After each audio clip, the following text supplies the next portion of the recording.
Aujourd'hui on se retrouve et on va aborder la thématique qui est un peu sur toutes les lèvres et qui personnellement me révolte, c'est-à-dire la loi Langue et la loi Darco. Non, pas celui-là de Darco. Je trouve ça important de recontextualiser un petit peu le monde du livre avant d'aborder tout ça, puisque la loi Darco vise à rendre des frais de port payants pour les commandes de livres neufs en dessous de 35 €. À partir de 35 €, la livraison passe à 0,01 centimes pour les vendeurs qui le souhaitent. Et là on va vraiment cibler Amazon, la Fnac, peut-être Cultura aussi, mais bref, vous avez compris. En France, on a ce qui s'appelle le prix unique du livre, qui est la loi Langue, qui a été votée en 81 et appliquée en 82. Et en gros, que vous achetez votre livre sur Amazon, à la Fnac, dans une librairie indépendante, dans une maison de la presse, le prix sera toujours le même. L'éditeur dit il se vend 20 €, le point de vente est obligé de le vendre 20 €. Il y a une petite exception faite pour les magasins qui le souhaitent en appliquant une remise de 5%. C'est ce que fait généralement la Fnac, mais les librairies indépendantes peuvent le faire aussi. Personnellement, dans une de mes librairies indépendantes, c'est à partir de 300 € de commande, vous avez 15 € offerts. Ça correspond à 5%. Je sais que quand on parle de la loi Darco, beaucoup se disent oui, mais c'est à cause d'Amazon, c'est parce que Amazon regardait aux États-Unis. Alors justement, on va prendre l'exemple des États-Unis où il n'y a pas la loi Langue et où le prix unique du livre n'existe pas. C'est-à-dire que si j'arrive, que je décide d'ouvrir une librairie, l'éditeur va me dire écoute, ce livre, je te conseille, c'est un prix conseillé par l'éditeur qui va me dire je te conseille de le vendre à 20 €. Mais moi je suis une petite boutique indépendante, je suis dans le fin fond de l'Alaska ou que sais-je. Déjà pas très bon choix stratégique, mais bref. Je dis bah moi je vais le fixer à 22 €, comme ça je rentre dans mes frais. Ok, ou même si je décide de le vendre à 20 €, comme l'éditeur me l'a dit. Moi mes exemplaires je vais peut-être en vendre 10. Je vais vendre 10 exemplaires de ce best-seller. On va prendre le géant Amazon qui est un peu l'ennemi des libraires, j'ai l'impression, en tout cas des libraires élitistes, disons-le aussi.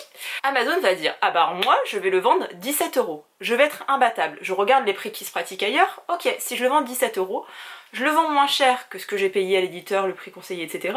Mais si j'en vends 4000, j'en vendrai toujours plus, je me ferai toujours plus d'argent que le libraire qui le vend à 20 €. Du coup à 20 $, parce qu'on est aux États-Unis. Et c'est comme ça qu'Amazon a pu mettre à mal les librairies, surtout indépendantes, même si c'est un peu différent entre la France et les États-Unis, mais c'est comme ça qu'Amazon a pu complètement conquérir le marché de la vente des livres aux États-Unis. Encore une fois, on n'a pas la même histoire que les États-Unis, on n'a pas le même rapport au livre et à la littérature, et c'est de ça aussi qu'on va parler aujourd'hui, parce que j'en ai un petit peu dit, mais l'élitisme en France, on est là, hein. Vraiment la littérature en France, c'est vraiment un truc où, ok, tu lis des livres, mais s'il n'est pas de la littérature blanche, tu n'es pas un lecteur. Il y a plusieurs arguments avancés par le gouvernement concernant cette réglementation des frais de port qui sont appliqués maintenant. Les libraires se sont révoltés, on dit bah écoutez, pendant le confinement, on a perdu beaucoup de nos clients parce que comme on pouvait pas sortir et que les librairies, bah, c'était pas un commerce de première nécessité, ce qui est complètement normal, hein. Les gens se sont tournés vers la vente de livres à distance et vers Amazon parce que forcément quand vous ne payez pas les frais de port avec Prime ou quand vous les payez 1 centime, bah c'est plus avantageux. À côté de ça, il y avait encore des librairies qui permettaient le click and collect et surtout la vente en ligne, sauf que les frais postaux n'étaient pas les mêmes. Je vais vous prendre l'exemple d'une librairie que j'adore, que je revendique souvent parce que c'est ma librairie préférée au monde, mais vraiment je l'aime trop, c'est la librairie Le Phénix à Paris.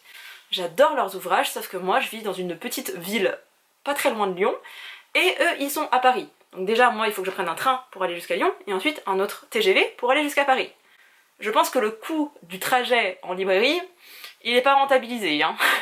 Donc, je pourrais me dire, trop bien, je vais commander sur internet. Chose que je fais. Je vais vous montrer des bouquins parce que souvent on me demande, surtout sur TikTok, où est-ce que je me les suis procurés. Et bah voilà, c'est la librairie Le Phénix, il n'y a pas de secret, j'en parle tout le temps. C'est une librairie spécialisée en littérature asiatique et ils vendent aussi des ouvrages originaux, c'est-à-dire non traduits. Voilà, si vous aimez les K-dramas, vous savez très bien de quoi je fais référence. C'est ces petits livres inspirés, complètement issus du K-drama It's Okay Not To Be Okay, disponible sur Netflix. Ils sont dans leur langue originale et ils viennent directement de Corée. Pour acheter ces 3 livres, j'en ai eu pour 5,90 € de frais de port. Rappelons que pour Amazon c'était 0 € il y a encore quelques jours, hein. J'ai payé 5,90 € parce que ma commande totale était de plus de 45 €. Si j'avais acheté qu'un seul de livre parce que c'est celui-ci qui m'intéressait, j'aurais dû payer 7,90 € de frais de port. Toujours contre 0 € sur Amazon. Alors, si on a des valeurs très fortes et qu'on a surtout les moyens, il y a des gens qui vont se dire payer 7,90 € pour avoir un produit qui vient d'une librairie indépendante, bien sûr. Ok, je le fais.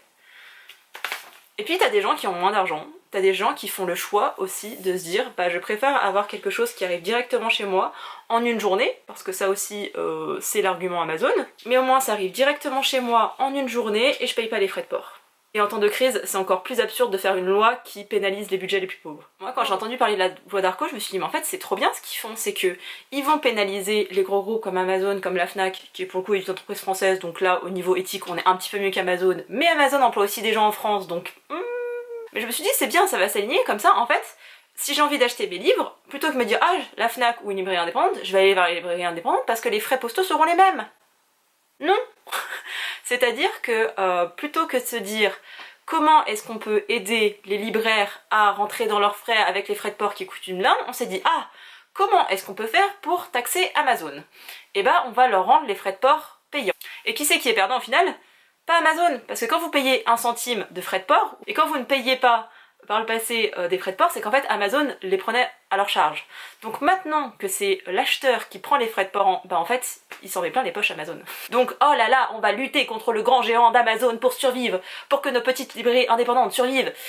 Bah déjà l'argument il tombe à plat. Celui qui est pénalisé c'est l'acheteur, c'est absolument pas le vendeur. L'argument aussi qui revient souvent, surtout de manière un peu populaire, c'est pas forcément le gouvernement, j'ai vu personne. Après je me tiens pas trop informée de tout ce qui se passe d'un point de vue texte de loi, ce qui est voté, ce que les politiques peuvent dire à droite à gauche, mais d'un point de vue populaire, les gens, la population, les habitants de la France, disent souvent oui mais les gens c'est parce que internet ça a pris le pouvoir et qu'il y a trop de livres qui sont vendus sur internet.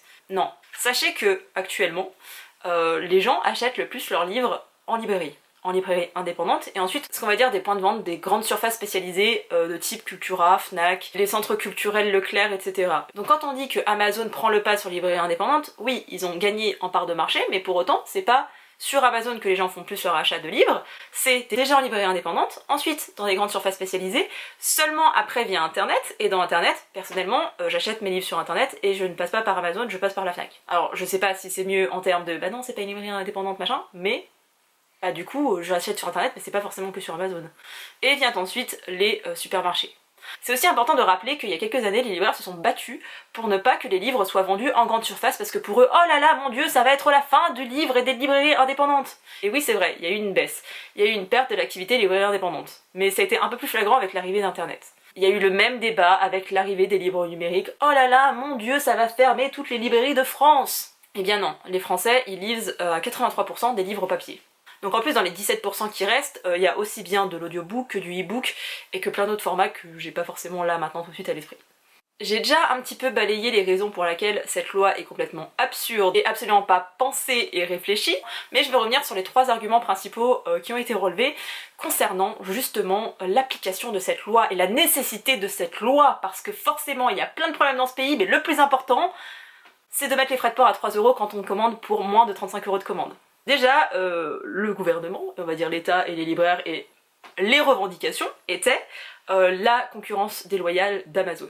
Ensuite, c'était de privilégier les ventes en librairie en France.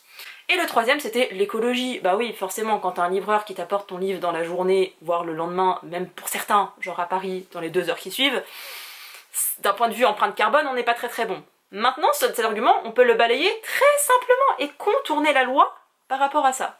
Déjà, les livres coûtent cher maintenant. Avant, les poches, on les payait genre 6-7 €.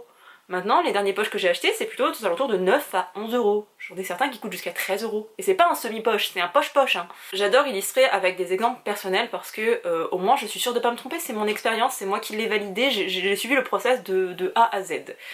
Hier, j'ai passé une commande sur le site de la Fnac. Pourquoi la Fnac? Parce que j'ai une carte d'adhérent, que je trouve ça pratique et qui me propose la livraison soit chez moi, soit à la Fnac dans une ville voisine. J'habite dans une ville moyenne, j'habite pas dans une grande ville, j'habite pas à Paris, j'habite pas à Toulouse, à Lille, etc. J'habite dans une ville moyenne. Il n'y a pas de Fnac dans ma ville. Donc soit je décide de prendre ma voiture, de faire 20 minutes aller, 20 minutes retour pour aller récupérer ma commande, qui aurait été livrée en point de vente, je pourrais faire la même chose chez mon libraire. Mais encore une fois, je dois prendre ma voiture pour me déplacer. Donc qu'est-ce qui est le plus écologique? Que je commande sur un site qui vont me livrer chez moi avec un camion rempli d'autres commandes et donc les kilomètres qu'ils vont faire vont être amorcés par tout ça, ou moi prendre ma voiture qui en plus de ça est une vieille voiture donc qui pollue un peu plus, et d'aller jusqu'à soit la Fnac, soit dans une librairie indépendante à l'autre bout de ma ville pour faire le trajet. L'un dans l'autre c'est contre-productif, c'est pas écologique, ok? Donc je me dis il vaut mieux privilégier les commandes. Sauf que j'ai commandé plusieurs livres, j'ai commandé très exactement 4 livres. Il y en a un qui va être disponible, qui va arriver dans les jours à venir, entre aujourd'hui et demain. Normalement, je devrais le recevoir aujourd'hui, demain, je ne sais pas, ça dépend de colis privé. La Fnac passe par colis privé. C'est pas moi qui ai choisi mon transporteur. Mon livre va arriver aujourd'hui ou demain, c'est un fait. J'ai aussi la carte Fnac qui me permet d'avoir une livraison un petit peu plus rapide. Il y a d'autres livres qui sortent mercredi prochain. Il y en a un qui sort mercredi prochain que je vais recevoir dans le courant, donc entre le mardi, parce que des fois il arrive un peu en avance, entre le mardi et le jeudi, je devrais avoir mon deuxième livre. La semaine encore après, j'ai 2 autres livres qui vont arriver chez moi. Donc on se retrouve à 3 colis. Mais j'ai pas payé les frais de port. Donc là déjà l'argument écologique, il est foutu. Soit je prends ma voiture, soit j'attends que les livres sortent, que je prenne ma voiture, que j'aille soit en librairie indépendante. C'est en plein centre-ville, je suis obligée de prendre ma voiture pour y aller, autrement ça me fait beaucoup trop marcher. Donc ça fait un quart d'heure pour aller jusqu'au centre-ville, ou 20 minutes pour passer par la nationale, pour aller dans la ville d'à côté, pour aller récupérer mon livre. Donc en fait c'est pas très productif. Et j'habite encore une fois dans une ville moyenne, je n'habite pas dans le trou du cul du monde.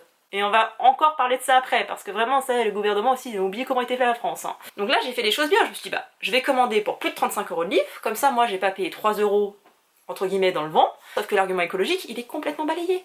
En plus de ça, les livres que je veux, comme l'un dans l'autre, j'aurai de la route à faire entre la librairie indépendante ou la Fnac, et bah je préfère commander sur la Fnac où j'aurai les frais de port offerts. Donc là déjà, le deuxième argument du gouvernement, et bah il tombe à l'eau, parce que j'ai pas commandé en librairie indépendante. Par contre je suis pas passée par Amazon, parce que personnellement je passe par la Fnac, j'aime beaucoup leur service, j'aime que le service client il soit basé en France, j'aime le fait qu'il y ait des magasins physiques, mais ça c'est moi. Toute ma vie j'ai consommé à la Fnac des produits électroménagers, j'ai consommé des livres, j'ai toujours été une cliente Fnac. Il y a d'autres personnes qui auraient pu se dire bah moi je commande sur Amazon, et j'ai pas à les blâmer pour leur choix de consommation. Parce que dans ce cas-là, je suis végétarienne, je pourrais blâmer les gens en disant bah tu manges de la viande, c'est mauvais pour la santé, c'est mauvais pour la planète. Parce que entre acheter un livre et avoir un transporteur, ou prendre l'avion et bouffer des animaux, et bah bouffer des animaux, niveau impact écologique, c'est beaucoup plus fort qu'acheter un livre par Amazon. Donc là, avec ma simple expérience, et que moi j'ai commandé à la Fnac, mais j'aurais pu faire la même chose avec Amazon, ça aurait été le même résultat, parce que les livres c'était de la précommande, ils sont pas encore sortis. J'aurais reçu mon livre aujourd'hui ou demain, j'aurais eu l'autre la semaine prochaine, et les 2 autres dans 2 semaines. Dans 10 jours exactement. Donc en fait, tous les arguments du gouvernement, ils tombent à l'eau en une seule commande. Et vraiment, je suis la cliente la plus lambda possible. Là où j'ai avancé l'argument élitiste, c'est que, bah en fait, en France, on n'est pas tous égaux. Je suis une citoyenne française qui vit à Paris. Je suis obligée de prendre les transports en commun parce que, bah en fait, les véhicules, mon propre véhicule à Paris, bah personnellement ma voiture pollue trop pour que je puisse circuler dans Paris, c'est pas pratique avec les bouchons, on peut pas forcément se stationner, vaut mieux prendre les transports en commun ou tout faire à pied. Je sors de chez moi, bah écoutez, dans mon quartier, j'ai une librairie, je peux commander mon livre, je passe devant tous les matins en allant prendre le métro pour aller au travail, pratique comme tout. Maintenant, je suis une habitante de la Creuse.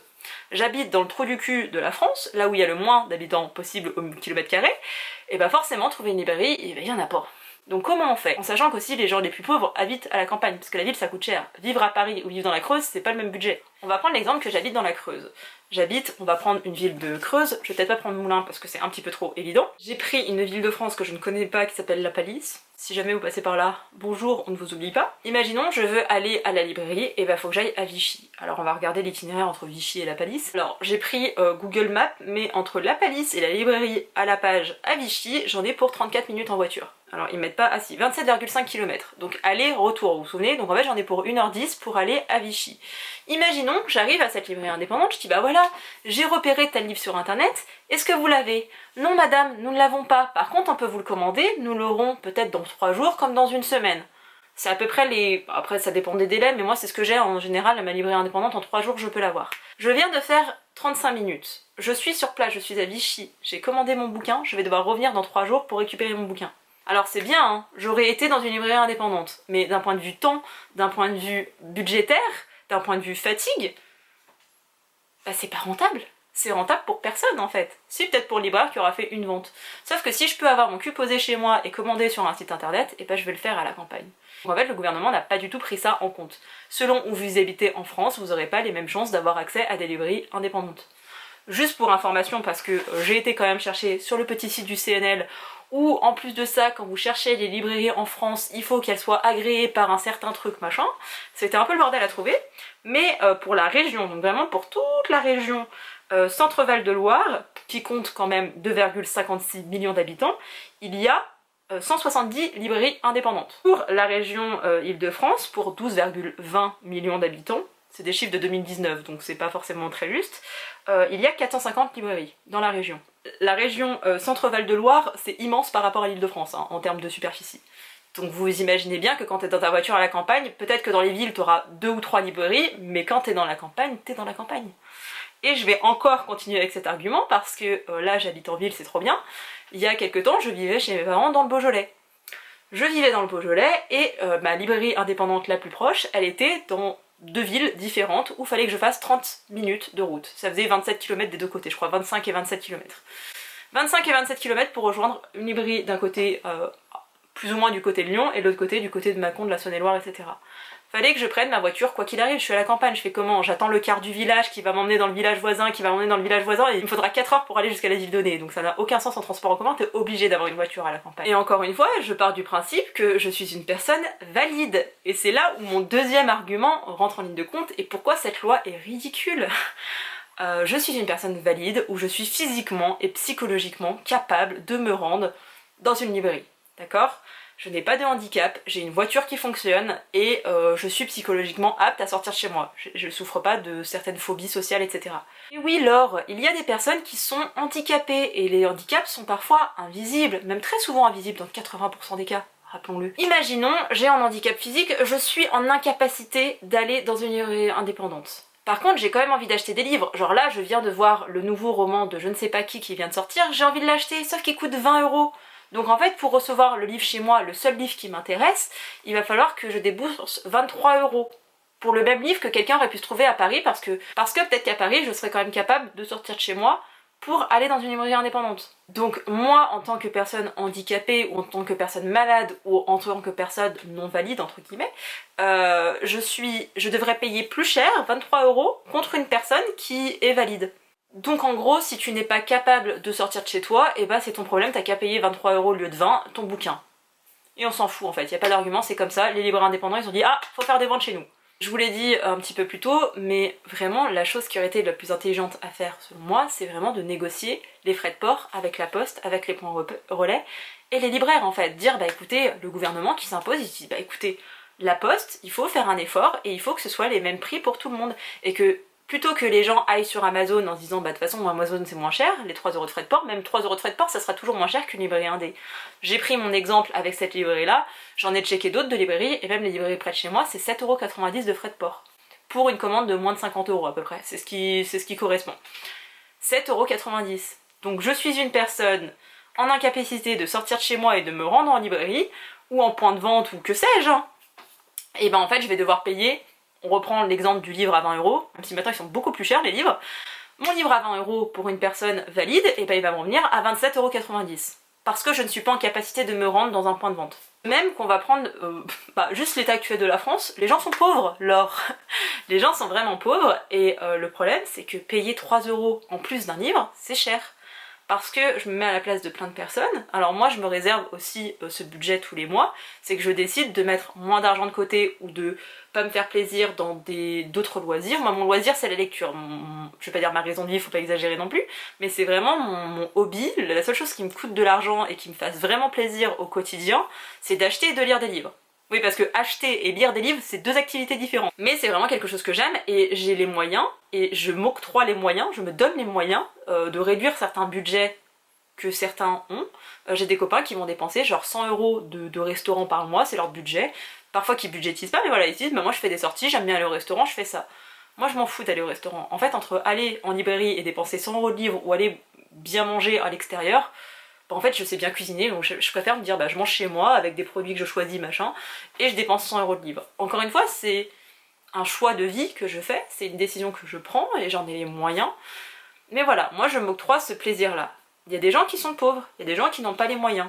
Alors c'est trop bien parce qu'il y a la vente en occasion, et cette réforme elle est pas appliquée aux livres d'occasion, seulement aux livres neufs. Heureusement ils n'ont pas touché à l'occasion parce que c'est bon, on est assez pauvres comme ça, hein. Mais les gens sont de plus en plus pauvres, n'ont pas forcément les moyens, et ils vont se dire bah je vais acheter un livre poche. Alors déjà que tout a augmenté dans la vie, mais tu te dis allez je vais acheter mon livre de poche à 8 €. C'est mon plaisir du mois, je m'octroie ce plaisir là d'avoir un livre de poche qui vient de sortir à 8 €, je suis trop contente. Et ben en fait il t'est pas à 8 €, il te revient à 8 € plus 3 € de frais de port. Et encore ça c'est si tu commandes sur Amazon ou la Fnac par exemple. Par contre, si tu décides de commander par une librairie indépendante en disant ouais c'est peut-être important, ben en fait il te revient à 8 plus de 7,90€, 15,90€. Donc 15,90€, tu pourrais presque t'acheter un livre grand format. T'as certaines maisons d'édition qui arrivent encore à proposer des livres à 15,50€, 15€ et quelques, le grand format. C'est presque aussi cher d'acheter le livre de poche que de payer les frais de port. Les gens sont pauvres. Et les gens, s'ils veulent vraiment tenir compte, dire j'ai envie de soutenir un libraire, mais que je ne suis pas en capacité de me déplacer, ou que la librairie est trop loin, ou que le livre n'est pas disponible, et ben en fait ils payent encore, enfin presque le même prix qu'un livre. Là on est vraiment sur un livre de poche en plus. Et il y a un dernier point selon moi, il y en a peut-être d'autres, hein, mais il y a un dernier point selon moi que j'ai pas abordé, c'était, enfin même 2 points, ce sont les petites maisons d'édition, petites et moyennes maisons d'édition, et les auto-édités. Mais bon, en France, les auto-édités, ils ont pas de statut, on dirait vraiment ils sont juste là pour être taxés, pour payer des impôts, mais vous n'êtes pas reconnus. Parce que bon, si une maison d'édition a refusé ton ouvrage, c'est que t'es pas un vrai auteur. Encore une fois, on va partir du principe qu'on va mettre tous les points de vente, ok? On va pas seulement parler des librairies indépendantes, on va parler des librairies indépendantes, on va parler des espaces, des grandes surfaces spécialisées, on va parler de Cultura, on va parler de la Fnac, on va parler des centres culturels Leclerc, c'est vraiment les 3 que je connais, je suis désolée. On va parler des maisons de la presse, j'en ai pas parlé, mais les maisons de la presse, les grandes surfaces, vraiment tous les gens qui vendent des livres, ok? Je vais faire mes courses et je me dis bah écoute, je viens de faire 40 bornes pour aller faire mes courses au Carrefour. Je check les livres, je veux lire tel livre. Et ben en fait ils l'ont pas. Pourquoi? Parce que c'est une petite maison d'édition et qu'ils n'ont pas la même visibilité qu'un Albin Michel ou qu'un Stock.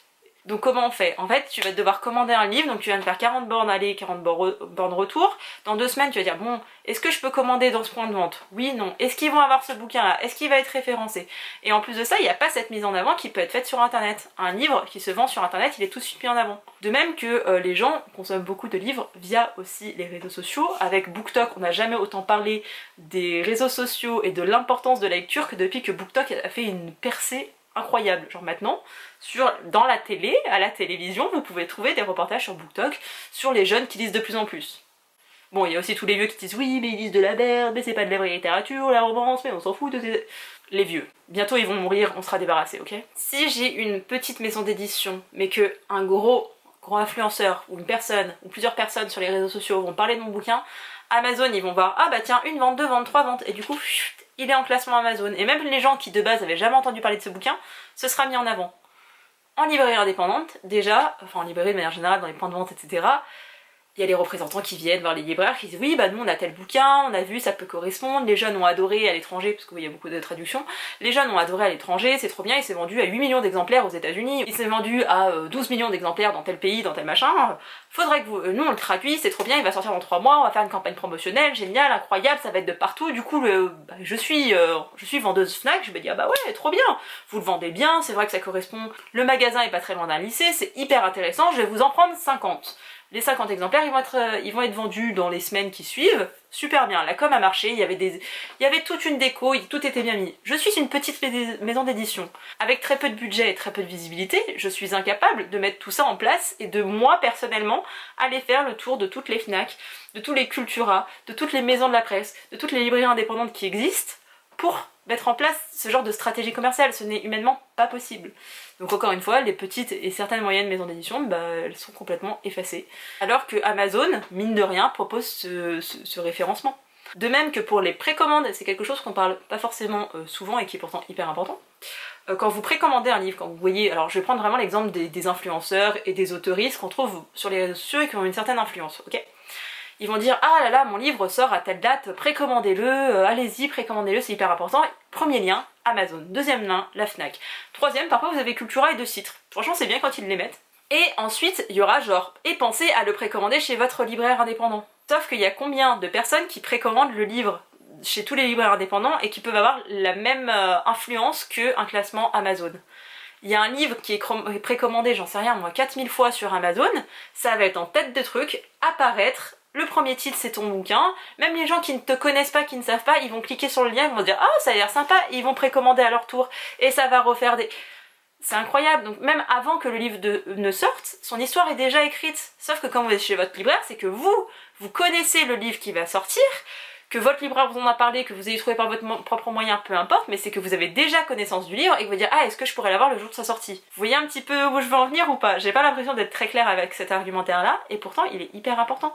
Si le livre avant sa sortie il est déjà en top des classements de apparaître sur Amazon ou à la Fnac, ça va influencer encore plus de gens à l'acheter et du coup ça fait encore plus de précommandes et machin et en fait t'arrives avec un best-seller, parce qu'en France les best-sellers c'est pas des 18 millions d'exemplaires vendus, hein. Je crois que c'est 10 000 en France. T'es déjà considéré comme un best-seller avant la sortie de ton livre. Et ça, un libraire ne peut pas te le permettre en précommande. C'est après, quand le livre s'est vendu, quand il a été parlé, quand on en a parlé dans la presse, quand on en a parlé sur les réseaux sociaux, quand on en a parlé à la télé, etc., sur plusieurs médias différents, enfin dans plusieurs médias différents, à ce moment-là, il est bien mis en avant dans la librairie. Ou alors vous êtes un autoriste célèbre. Ou alors, encore une fois, votre maison d'édition a décidé de tout miser sur vous et de faire une campagne promotionnelle du feu de Dieu. En réalité, vu le nombre d'ouvrages qui sortent chaque année, des exceptions comme ça, il n'y en a pas toujours. Donc en fait, c'est Amazon qui permet l'émergence des nouveaux talents et qui permet de mettre en avant certaines personnes. Je reviens un petit peu sur les auto-édités. Beaucoup de gens passent par Amazon parce que c'est hyper simple. N'importe qui, tout le monde, peut auto-éditer son livre, c'est très simple, il y a des tutos. Et en termes de rémunération, c'est très avantageux parce que Amazon prend vraiment un pourcentage minime. Ce qui est génial, c'est qu'il y a plusieurs... alors je prends vraiment l'exemple d'Amazon parce que je pense à Kindle et toutes les dérivés de Kindle. Vous pouvez prendre un abonnement Kindle qui vous permet pour 10 € par mois d'avoir accès à une bibliothèque de e-book assez incroyable, assez impressionnante. Et quand vous êtes autoriste, c'est super avantageux d'avoir ça. De même que vous pouvez acheter juste un e-book comme ça indépendamment et vous n'êtes pas obligé de passer par Amazon. C'est juste quand vous avez une Kindle, c'est plus simple de passer par Amazon. Personnellement, j'ai une Kobo maintenant et je passe directement sur le site de la Fnac plutôt que de m'embêter à convertir les fichiers. Franchement, c'est plus simple. Sauf que là, les auteurs auto-édités, je suis une petite auteurice. Je vends mon livre, on va reprendre l'exemple de 20 €, ça me parle bien. Je vends mon livre 20 € sur Amazon, mais en fait, mes lecteurs, ils vont devoir payer 23 €.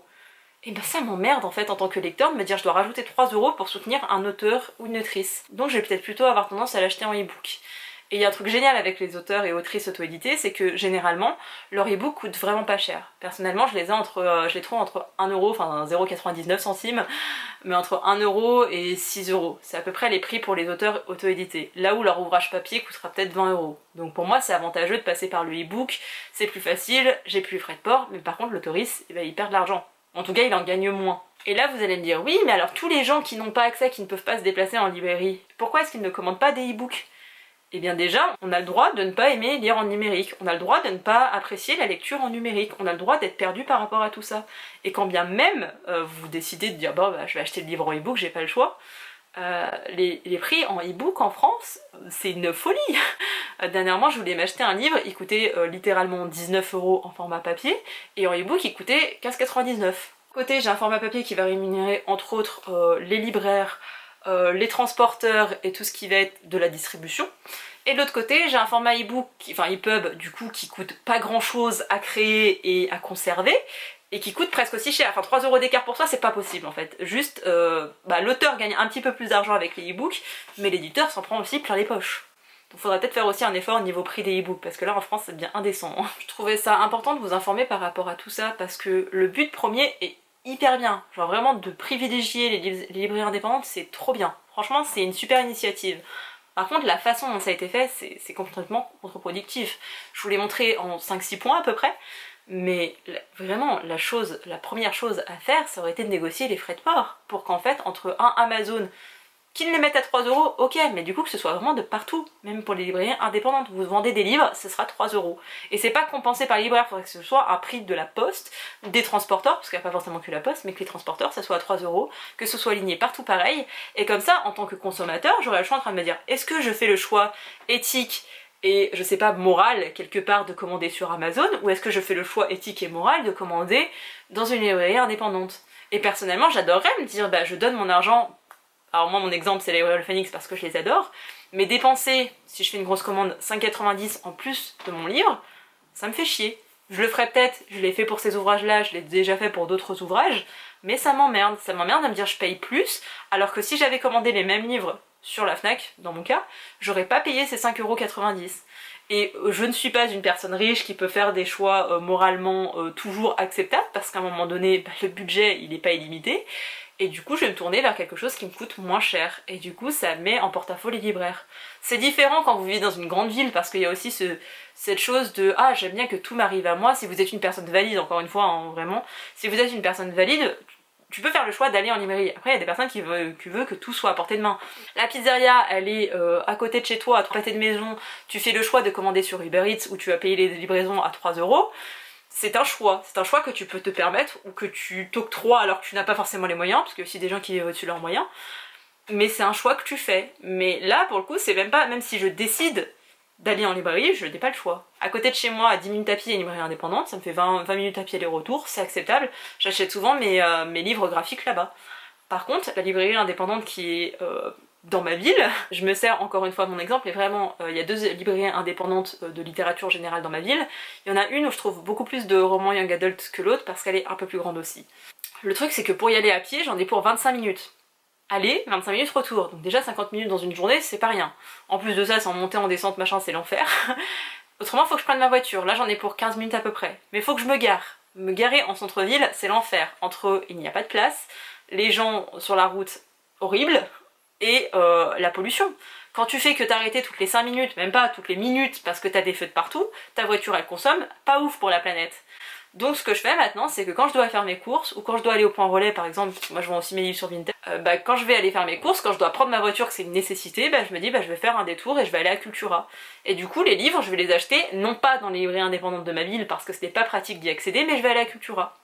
Et personnellement, dans ma ville moyenne, et dans plein de villes moyennes de France, ce qui a tué les librairies indépendantes, c'est pas grand méchant Amazon, hein. Ce qui a vraiment tué les librairies indépendantes, et c'est en train de tuer, ça a tué quelque part une librairie qui existait depuis mon enfance, et avant il y avait 1000 m² de librairie.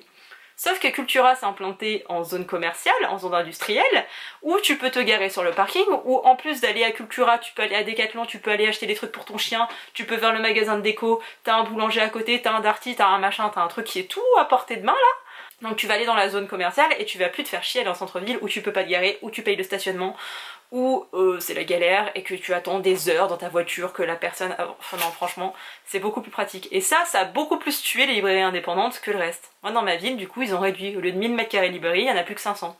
Et avant, il y avait énormément de choix et maintenant, ça s'est quand même aussi diminué. C'est ce genre de commerce qui tue les librairies indépendantes plutôt que le grand méchant Amazon qui est en train de faire comme aux États-Unis. Je vous l'ai dit en début de vidéo, il y a le prix unique du livre en France, donc non, c'est pas parce que vous achetez sur Amazon qu'il sera moins cher.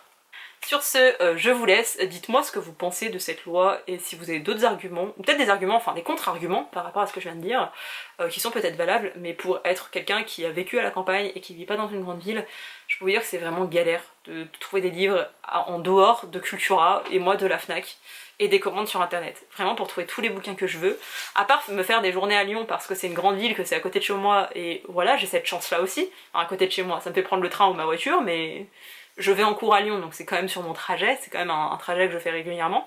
Mais à part me rendre dans des grandes villes, j'ai pas d'autre solution pour trouver plus aisément mes bouquins. Sur ce, je vous laisse, j'espère que cette vidéo vous a plu, vraiment n'hésitez pas à discuter avec moi dans les commentaires, je vais faire un effort pour y répondre et pour lire tous vos arguments, et je vous dis à bientôt pour une prochaine vidéo. Et cette fois c'est sûr on parlera vraiment de bouquins, pas seulement de politique et de décisions gouvernementales. Bye!